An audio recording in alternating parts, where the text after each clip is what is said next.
Graça e paz, meu irmão. Gratidão damos a Deus pela oportunidade de estarmos aqui, humildemente, meditando na palavra do Senhor, apresentando a palavra do Senhor para que a gente possa ter um direcionamento nas nossas decisões, nas nossas condutas e na nossa caminhada de vida, e que essa meditação e essa decisão, e essa reflexão, e essa profundidade possa nos apontar verdadeiramente o caminho que é Cristo, para que a gente possa seguir, porque Ele é o caminho, a verdade e a vida, e ninguém vai ao Pai senão por Ele. Assim diz a sua palavra. Ele lá diz por mim, estou dizendo por Ele para dizer que é o próprio Cristo. Tá certo? Então, vamos continuar nossa meditação hoje, 13 de dezembro de 2024, sexta-feira 13, não é isso? Para essas pessoas agora esqueci até a palavra, né? Ou seja, que cria nas suas mentes que tudo acontece por isso ou por aquilo, ou seja, são supersticiosas, quase não sai a palavra. Mas como eu creio que todos os dias são dias abençoados, para que a gente possa tomar uma decisão de um encontro verdadeiro no Senhor, espero que essa sexta-feira 13, mesmo que você seja supersticioso, seja uma sexta-feira 13 que vai te libertar, que vai trazer a libertação, que vai trazer a verdade do Senhor para o teu coração, para a tua vida, para a tua casa e transformar completamente não só a tua história, como a história da tua família. Ou seja, que todos vocês possam alcançar e conhecer a glória do que viver numa eternidade com Cristo Jesus. Tá bom? Nossa meditação mergulhará pelo capítulo 14 do livro de 1 Reis. O versículo de trabalho é o versículo 2. E assim encontramos registrado no versículo 2.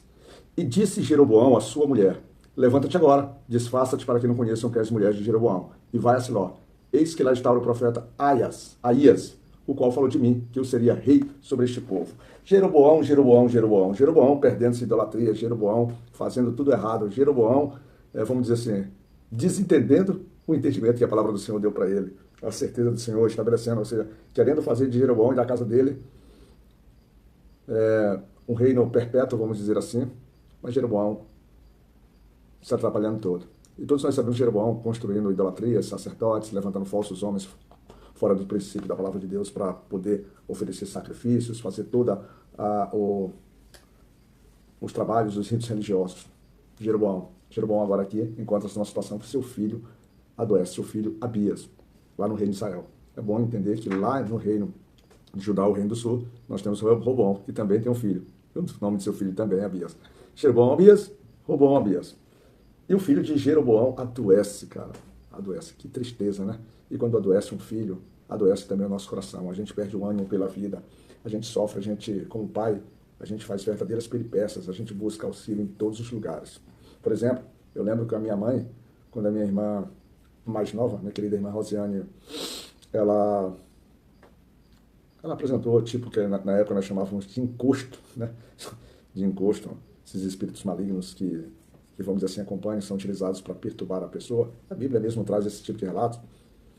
A minha mãe, entre todas as soluções que tinha buscado, uma das soluções ela foi buscar no candomblé, ou nas religião afro, né? Na religião afro, é a solução para os problemas dela. Foi buscar lá.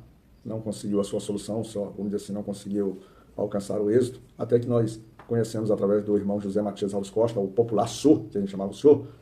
O Sô, ele nos apresentou a palavra de Deus na época, através da primeira igreja batista de São Luís, fica ali na Rua da Vitória, em São Luís do Maranhão. Lá, não só minha irmã, mas eu, o Itamar, a Rosiane, que eram nós três, chamamos dois irmãos, mas que não fazia parte desse ciclo habitual de convivência, que é o Iramar e a Rosilene, e muito posteriormente as nossas vidas apareceu nossa também amada irmã Raquel. Lá nós conhecemos então o caminho da palavra do Senhor, cada um. E hoje nesse processo, meu irmão Itamar já vem quase uns 20 anos de evangelho, teve um tempo de afastamento, eu, muito menos, mas também me reencontrei na palavra do Senhor, e a minha irmã Rosiane também, ali tem a sua conversão. Então todo mundo de alguma forma buscou.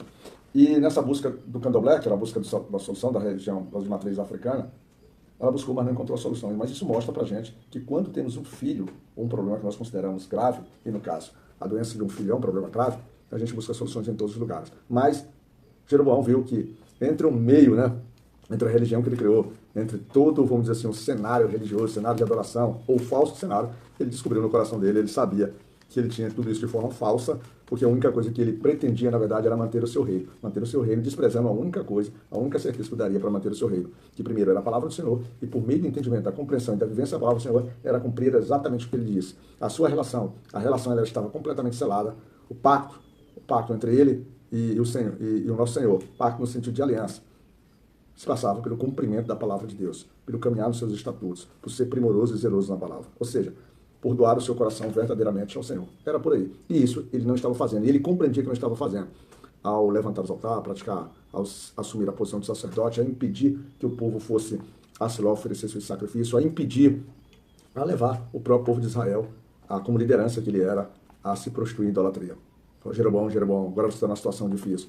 Então ele pega a sua esposa nesse cenário e pede para sua esposa se disfarçar e procurar e buscar aquele que verdadeiramente poderia dar uma direção a qual seria a vontade do Senhor, ou buscar quais seriam os sinais, como o Senhor se manifestaria para ele, porque ele próprio não conseguia falar com o Senhor nesse sentido.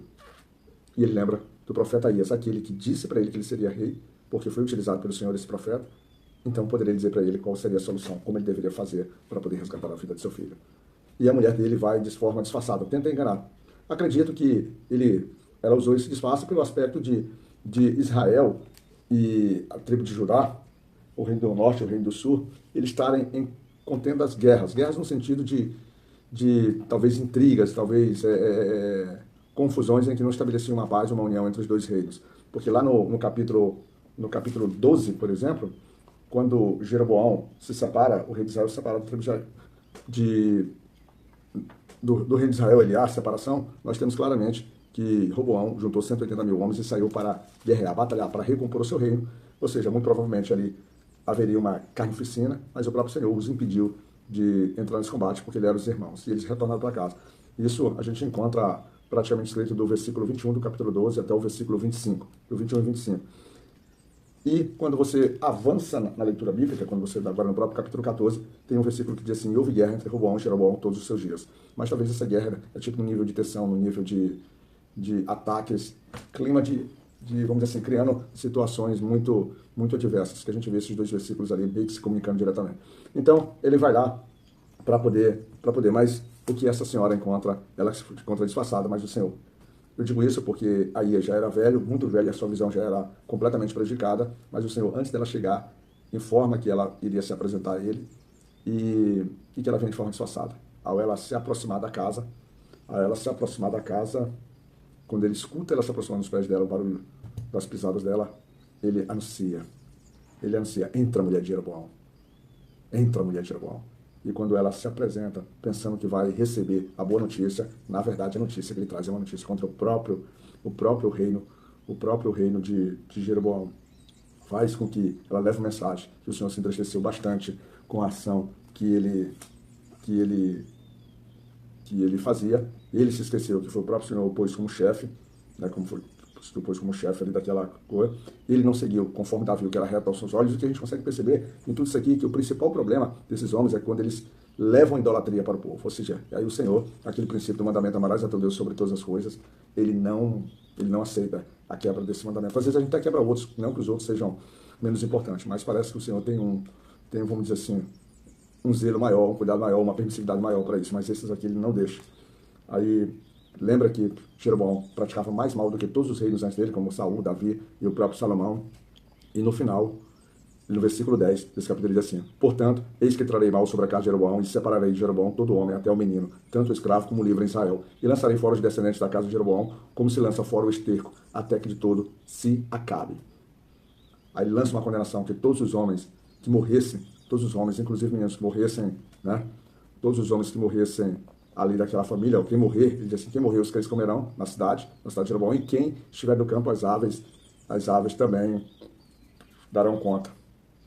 Ou seja, há uma maldição que não haveria mais a passagem para vamos dizer assim, da linhagem, que ele praticamente tiraria a linhagem de Jeroboão, ou as linhagens futuras, de continuar no reino. O Senhor já estabelece isso. Mas o Senhor diz para a mulher que ela voltará.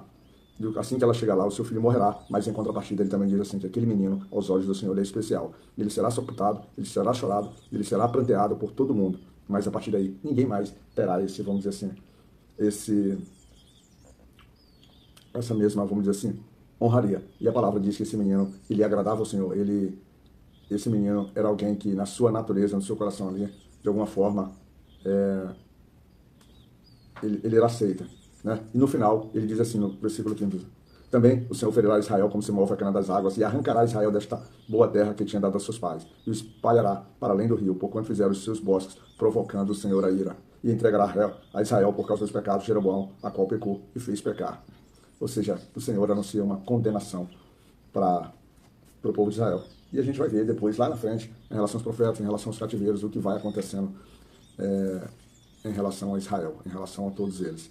E, só para dar uma pincelada, o que está acontecendo aqui acontece semelhantemente também lá na casa de Roboão, que ele também, na prática de idolatria, no afastamento do Senhor, mas eu vou deixar para você ler. O importante aqui é que, por mais que você esteja afastado do Senhor, uma lição que a gente deixa aqui, quando você realmente sente que tem necessidade, você quer voltar, você quer se apresentar, mas às vezes você quer voltar de uma forma dissimulada, às vezes você quer voltar de uma forma escondida. Quando a gente olha no Novo Testamento, olha a questão de Nicodemos, a gente vê que Nicodemos, já tendo tudo apreço no coração, se voltando ao Senhor, mas uma das primeiras vezes que ele busca o Senhor, ele busca na escuridão da noite, na surdina. Às vezes a gente é assim, a gente quer buscar no Senhor, mas a gente não quer se apresentar com a clareza, com a nossa sujeira, com a nossa imperfeição. A gente quer manipular as coisas. E é impossível manipular qualquer coisa nossa, principalmente coisas que desagradam ao Senhor. A nossa chegada na frente de Deus é com confissão, é com arrependimento, é com coração em contrição, é de forma verdadeira, pedindo para que o Senhor, Ele terá ser o único capaz de resolver o nosso problema, de nos dar a paz que tanto buscamos, ou seja, nos oferecer Ele próprio, através do seu Espírito que passa a habitar na gente, vamos dizer assim, o sossego que tanto buscamos, a paz que tanto buscamos. E essa paz é o próprio Deus, é o próprio Cristo Jesus, tá bom? Então, largue de se esconder, largue de manipular, largue de mentir, largue de se disfarçar quando buscar o Senhor. Vá verdadeiramente quem você é e se apresente a Deus e receba a sua bênção e graça. Que o Senhor possa te cuidar, meu irmão.